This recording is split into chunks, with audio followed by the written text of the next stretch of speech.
Hello mga Cubs, ako si Kabos na vlogger, housekeeping dito sa bansang Saudi Arabia.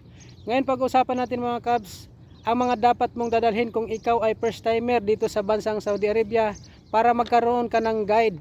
Kaya sa video na to mga Cubs, tapusin mo itong video hanggang dulo para malaman mo ang mga dadalhin mo mga Cubs at magkaroon ka ng guide at idea upang hindi magkaroon ng problema ang iyong paglalakbay dito papunta sa bansang Saudi Arabia mga Cubs. At hindi lang ang mga dadalhin mga Cubs ang iyong dapat intindihin, kundi babanggitin din natin mga Cubs ngayon ang mga dapat mong tandaan sa iyong paglalakbay. Okay mga Cubs, huwag na nating patagalin pa. Ang una mong dadalhin pag travel mo dito sa bansang Saudi Arabia ay ang passport at mga dokumento mo mga Cubs. Oo mga Cubs, importante yan mga Cubs. Yan ang pinaka-importante mga Cubs dahil kung wala yan mga Cubs, hindi ka makapag-travel. Ang gagawin mo mga Cubs, ilagay mo sa isang envelope o kaya folder ang inyong dokumento. At ilagay mo mga Cubs sa iyong hand carry pack bag para madali lang siyang hanapin, madali mo lang kunin pag kailangan ng mga immigration dyan sa NAIA sa Pilipinas mga Cubs. Pangalawang dadalhin mo mga Cubs, malita o luggage. May tip ako sa inyo mga Cubs kapag kayo magdala ng malita o luggage. Huwag kayo magdala ng malita na mabigat o sobra-sobrang damit, sobra-sobrang ilalagay nyo sa loob ng malita nyo. Maglagay lang kayo mga Cubs ng halagang 20 kilos. Baka ma-over baggage kayo, magbabayad pa kayo sa airport natin sa Pilipinas. Pangatlong dadalhin mo mga Cubs, pack bag na hand carry. Pero itong tandaan mo mga Cubs, ang pack bag hand carry ay kailangan hindi sumobra sa 15 kilos. Kailangan ang kilo niya mga Cubs ay 7 to 12 kilos lang ang kilo niya. Kasi pag sumobra yun mga Cubs, maiiwan sa airport sa Pilipinas ang iyong mga laman sa loob ng iyong packbag mga Cubs. At paalala lang mga Cubs, huwag kayong maglagay ng power bank sa luggage nyo. Ilalagay nyo ang mga power bank, charger sa loob ng inyong packbag doon sa hand carry mga Cubs. Pang-apat na dadalhin mo mga Cubs, extra t-shirt at brief. Baka ikay matapunan o ikay magkaroon ng problema sa biyahe. Kailangan mga Cubs may extra kang dala ng mga ganyang t-shirt at saka brief. At hindi lang yung mga Cubs, magdala ka na rin ng isang pantalon sa loob ng packbag mo ilagay mga Cubs. Panglimang dadalhin mo mga Cubs ay gamot. Magdala ka ng gamot mga Cubs, baka ikay mahilo sa biyahe, sumakit ang ulo mo, sumakit ang tiyan mo, kailangan may gamot ka sa iyong packbag o kaya sa hand carry mo mga Cubs. Dahil importante talaga yan mga Cubs, hindi mo alam kung kailan darating ang mga problema sa ating katawan mga Cubs. Lalo na mga Cubs, yung mga kababayan natin na mahiluhin sa biyahe, kailangan magdala talaga kayo ng gamot. Napaka-importante yun mga Cubs sa inyong mga sarili at kalusugan mga Cubs. Pang-anim na dadalhin nyo mga Cubs ay pagkain. Kailangan magdala rin kayo mga pagkain mga Cubs tulad ng biskwit, mga cornet, mga chichirya. Kasi hindi mo alam mga Cubs kung madili yung flight mo. Minsan kasi mga Cubs, naranasan ko din yan, nadili ang flight ko tapos wala kang makain, kung wala ka makain mga Cubs, magugutom ka doon sa airport, kakahintay ng iyong flight. Kailangan magdala ka ng pagkain. At pag nagdala ka rin ng pagkain mga Cubs, huwag mong ilagay sa luggage kasi di mo makukuha yon. Ilagay mo sa hand carry mo para madali mo lang siyang dukutin at kainin mga Cubs. Pang-pitong dadalhin mo mga Cubs sa iyong pagbiyahe papunta dito sa Saudi Arabia ay jacket. Kailangan magdala ka rin ng jacket mga Cubs kasi aeroplano pa lang mga Cubs. Minsan malamig sa loob ng eroplano kasi 10 hours ang biyahe mo papunta dito sa bansang Saudi Arabia. Tapos mga Cubs, pagdating mo dito sa bansang Saudi Arabia, dalawa ang klima ang maranasan mo dito, tag-init at saka taglamig. Kaya kailangan magdala ka ng isang extra na jacket mga Cubs. Pangwalong dadalhin mo mga Cubs papunta sa Saudi Arabia ay pocket money. Sabi nila mga Cubs, hindi daw importante ang pera pagka umalis ka na kasi hindi mo magagamit. Magagamit mo yan mga Cubs kasi sa loob ng airport. Kasi doon sa loob ng airport mga Cubs, pwede ka pa bumili ng tubig sa atin sa Pilipinas. Magagamit mo yan pa sa loob pag hintay mo sa flight mo mga Cubs.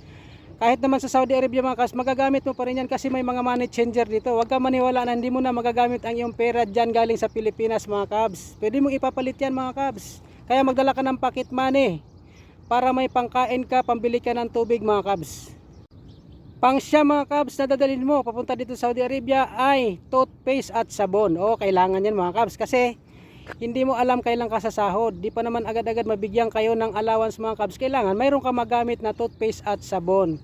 Kaya wag mong kalimutan yan mga Cubs. Ilagay mo rin sa luggage mo ang mga ganyang gamit mga kabs para magagamit mo dito pagdating sa Saudi Arabia mga kabs. Pang-sampo na dadalhin mo mga kabs, canned goods at noodles. Yes mga kabs, magdala ka rin ng mga ganyan mga kabs, ilagay mo sa luggage mo. Pagdating mo dito mga kabs, iba ang lasa ng mga pagkain, baka hindi mo pa magustuhan ang mga pagkain dito kasi hindi ka nasanay, manibago ka mga kabs sa mga pagkain dito. Kaya magdala ka ng canned goods at noodles para makasuporta sa iyong pang araw-araw mga kabs na pagkain dito.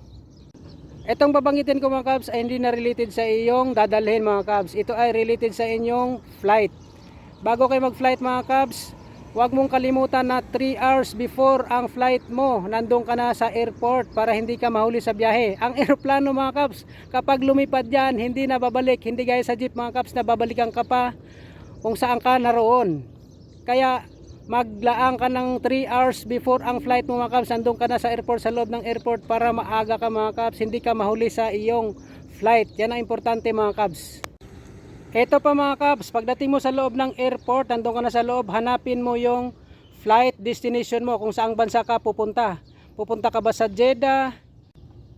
At anong lugar mga kabs ang pupuntahan mo sa bansang Saudi Arabia? Pupunta ka ba sa Riyadh? Pupunta ka ba sa Dammam? Pupunta ka ba sa kung saang bansa ang pupuntahan mo mga kabs, hanapin mo yung flight destination mo kasi nakalagay dyan sa screen ng NAIA mga kabs ang flight destination ng mga OFW kung saang bansa sila pumupunta mga kabs. Pero wag ka mag-alala mga kabs kung ikay naligaw sa may mga immigration na nagtuturo dyan sa NAIA, tuturuan kanila kung saang destination ang flight mo mga kabs.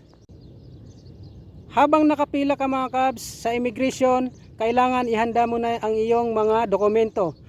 Kasi pagdating mo sa immigration officer mga kabs, hingin niya yung mga passport mo at iba pang mga dokumento para sa iyong pag-alis papunta sa bansang Saudi Arabia. So yun mga kabs, ang mga dapat dadalhin at dapat mong tandaan kapag ikaw ay nag-travel papunta dito sa bansang Saudi Arabia, kung ikay mag-OFW at balak mong magtrabaho papunta dito mga kabs. At lalo na mga kabs kung ikaw ay first timer. Yan ang mga dapat mong tandaan para hindi ka magkaroon ng problema sa iyong pagbiyahe. At ipaalala ko lang sa ating mga kababayan na kapag kayo ay magbili ng malita o bumili ng malita, kailangan matibay talaga mga kabs ang dadalhin nyo papunta dito. Kasi ang mga ibang naghahakot sa mga airport mga kabs, minsan binabagsak lang nila.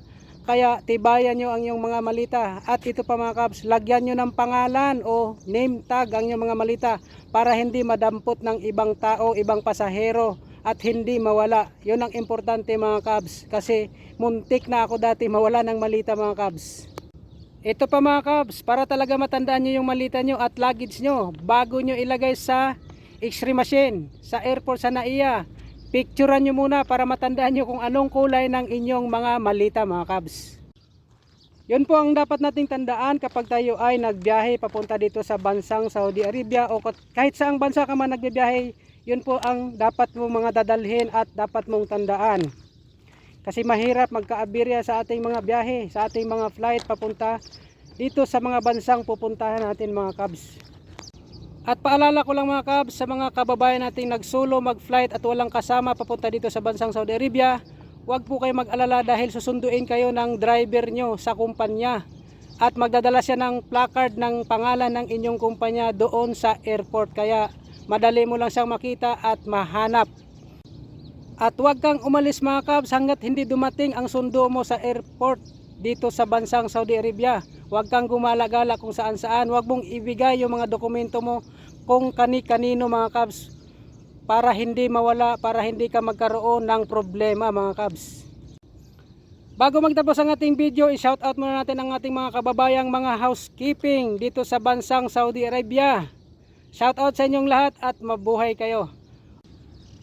Bago magtapos ang ating video mga kabs, inanyayahan kita na mag-subscribe sa aking channel para ma-notify sunod ng mga video na aking gagawin. Maraming salamat sa iyong panonood at suporta.